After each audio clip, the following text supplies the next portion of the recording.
welcome to New York Comic Con. We're here with the cast of Shira and also the creator of the reboot. I'm excited for this because when I was a kid, I was a Shira and He-Man fan. I remember it in the old school. What inspired the new version? What inspired the new version of what we're going to be getting? So it was really just trying to find a version of the show that, honors the original and captures the feeling of the original. Like the feeling that you get when you're that kid and you're like watching Saturday morning cartoons or you're playing with the action figures and like taking that so that kids today can have that same experience. It's going to be different in a lot of ways, of course, but like really just, capturing that same environment, the same atmosphere, the same fun of the original. So, yeah. So, Amy, this is an iconic character. How does it feel to step into these shoes, per se? Or I guess use your voice to kind of step into these shoes.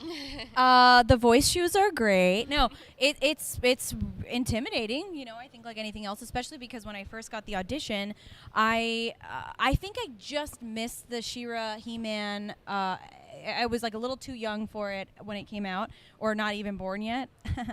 But my husband, as soon as because sometimes I'll like read stuff out loud, I'm like Shira, huh? And he was like Shira, and he like filled me in, and I watched some of the episodes on YouTube, and it was a very intimidating thing to know that it was such an iconic cultural experience for so many people, but you kind of do have to set that aside in order to do the job, because otherwise you would just fall apart. Mm-hmm. I actually got the same reaction from a lot of my older friends because I didn't know that it was a reboot when I first went into audition for it. I know. Okay. Kids here nowadays. No, but no, I had no idea. And then when I started talking about the role that I had just booked, everyone went crazy about it, and they said, I used to watch it as a kid, it was one of my favorite shows, I'm so excited to hear your voice and your take on it. And this journey has been really awesome. I think or Noelle and the writers have tweaked and changed a lot of it, but I hope the older hardcore fans still can appreciate it. Well, chat me up about Glimmer a little bit. What can we expect from Glimmer? Glimmer is the princess of Bright Moon. She's wildly enthusiastic about everything she does, and she's passionate and she's stubborn.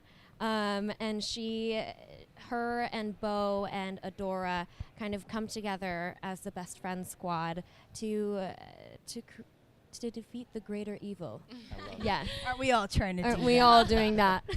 Noelle, talk to me about the transition from making this, because this is an iconic 80s series. So talk to me about some of the differences that we're going to be seeing in this new version, but also some of the things that we're going to keep from the original series as well.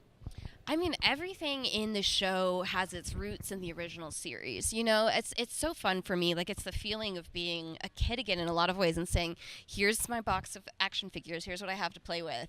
So, you have a character like Adora or like Glimmer, and you have the basics about them from the show. And then, you try and take it to the next step. You're sort of like, okay, Adora was raised in this evil army. It makes sense that, for example, she would still have friends there when she left. Leaving might have been really hard for her because this is her family, essentially. And like getting more into that. And it's like, I think that Masters of the Universe, He-Man, She-Ra has always been about the characters. So it's finding a way to let those characters shine and making them feel real, like they could exist in the world.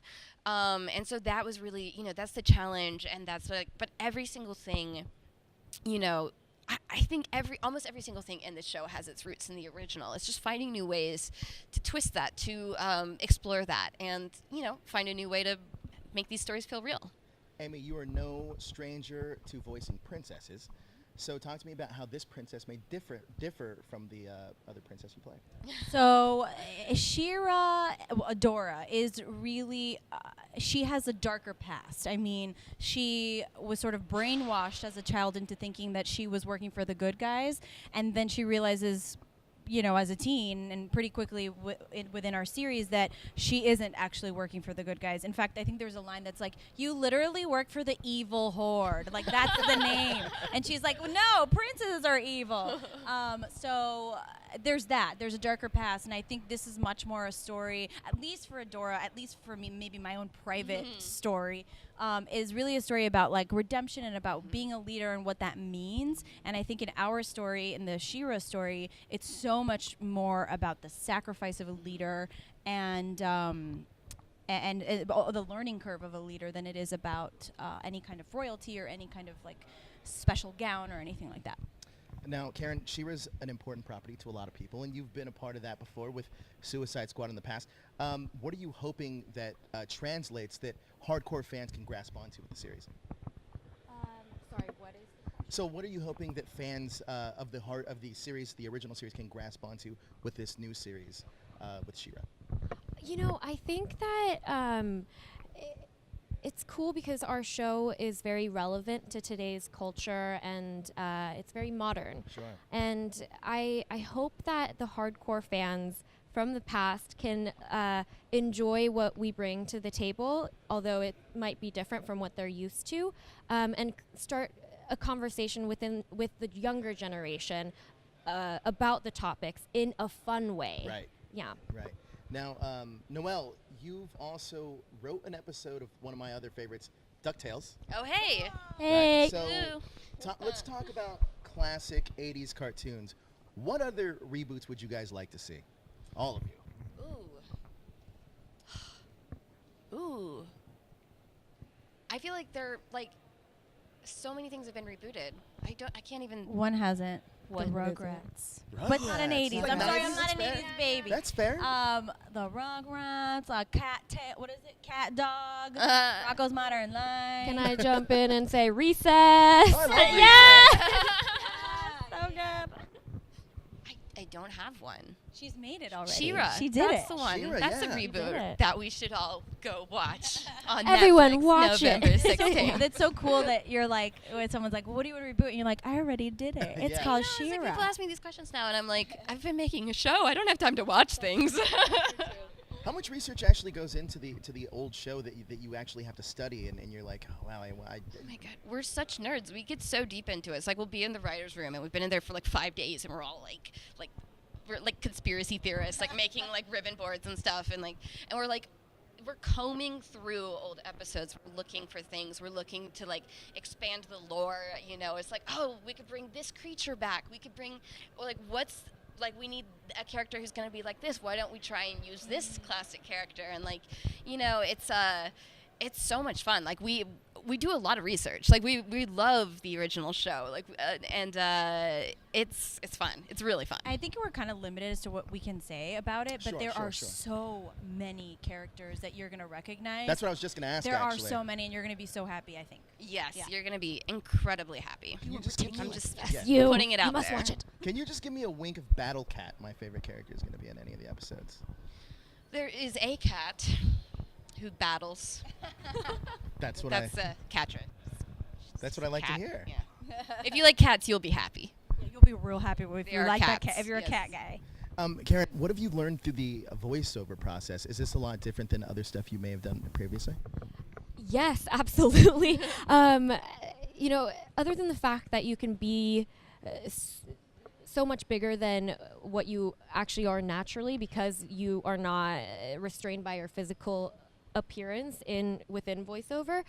Other than that, I've also portrayed a lot of characters on screen that are a lot darker, a lot darker, has a dark past. It's not really happy-go-lucky. So I love playing Glimmer because I get to tap into the girlier side of who I am, and you know, even though she is very girly and she's wearing a purple dress or purple outfit and pink hair and everything, she also has this strong side that kind of also taps into what I've done in the past on screen. So it kind of marries both. It's super fun playing her.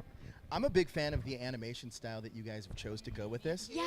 I really like it a lot. Yes. Thank you. Yeah. What went into that decision that you were like, you know, this is the style that we kind of want to go with?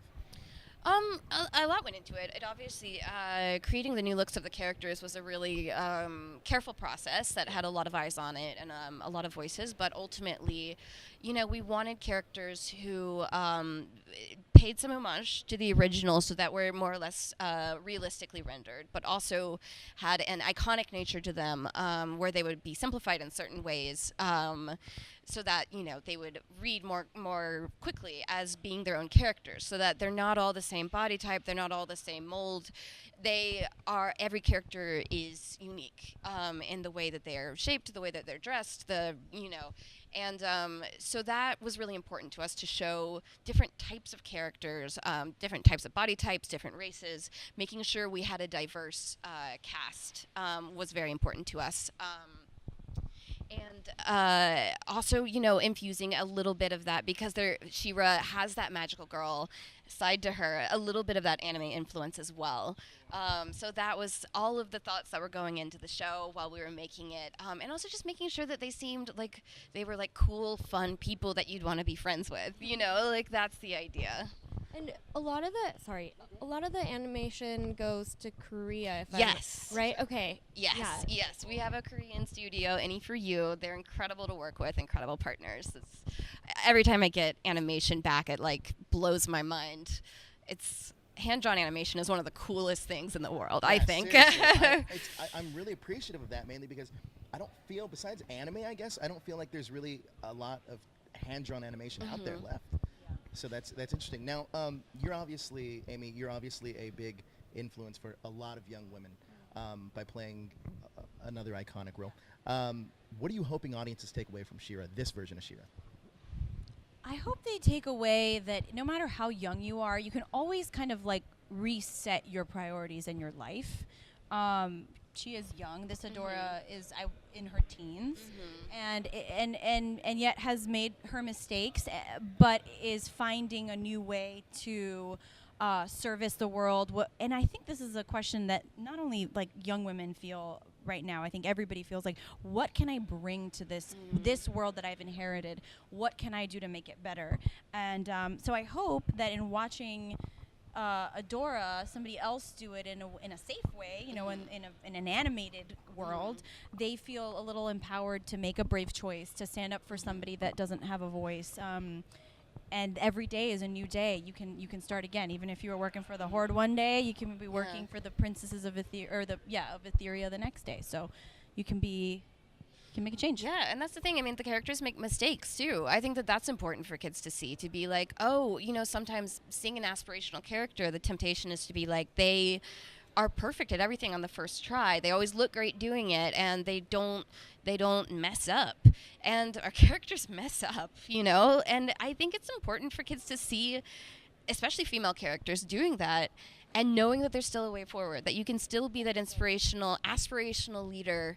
You don't have to get it right every time. The important thing is that you try and that you're brave, It's amazing. Now, being on Netflix, has that changed anything at all with the development process, or any kind of speed that you may do from traditional television at all? Oh, absolutely. I think working with Netflix is so exciting because it's this kind of new way of making cartoons. Before, you might not know when it's going to air, what the order is going to be on the air. So doing a serialized story was harder in the past, or when it's not on, when you can't binge all the episodes at once. If you're going, you can sort of, with Netflix, that someone's going to sit down and watch 1, 2, 3, maybe the whole season at once. And so you don't have to remind people all the time of plot devices that might have come up a couple episodes ago. You can assume that they've just watched it. Sure. So I think that really frees us up to, really have a very serialized story, have a lot of continuity, and, have a lot of mythology as well. So that's really exciting. Awesome. And then last question to Karen. This is a little off topic real quick. There's not a lot known about Birds of Prey. What can you tell me about it? She's like, nothing. I can't tell you anything about it. Fair enough. I don't know anything about it. Yeah. Well, guys, just make something up. Yeah. What do you think it's about? Glimmer's going to be in it. Glimmer's in it. Glimmer's in it. Glimmer's in it. Yeah. Guys, thank you so much for joining us. I'm super excited to see Shira. You guys are amazing. It's going to be great. You're going to love it. Thanks.